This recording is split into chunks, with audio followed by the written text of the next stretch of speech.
You look at almost anyone's life and you will see the impact of relationships. Let me just show you in just one person's life. Michael Jackson, the king of pop. You ever want to understand some of what people, they call him Wacko Jackal. You want to understand some of his behavior and all? Well, then take one long look at his daddy. About 7, 8 years ago, on a television interview, Michael shared that when he was 5 years old, his parents started the Jackson 5. Now think of that. The most powerful music group in the world, and the lead singer was only 5 years old. The first year, after that he was 6. But think of that, 5 years old when they started the Jackson 5 music group.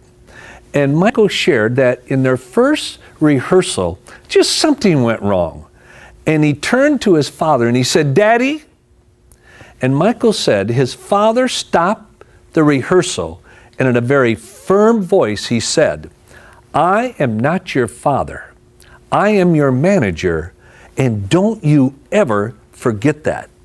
And about 8 years ago, Michael said, "I've never forgotten that to this day." About a year before the trial, the king of pop was speaking, now of all places, Oxford University in England. He was speaking to 800 students and faculty on a subject a lot of people make jokes about. It was the foundation he had just formed called Help the Children.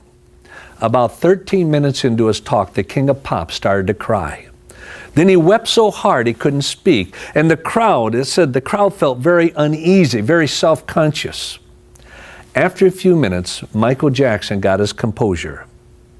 And out of nowhere, he said this, "I just wanted a dad, a father who showed me love, and my father never did that.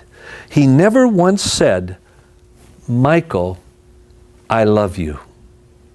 You understand Michael Jackson? He never had that opportunity to see that unfailing love.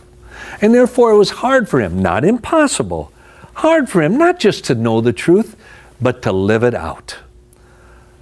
Oh, if any truth I've learned over the years, God the Holy Spirit uses relationships to engender beliefs, to form our values that drives our behavior. And it doesn't matter who you are in the world, that principle stands true.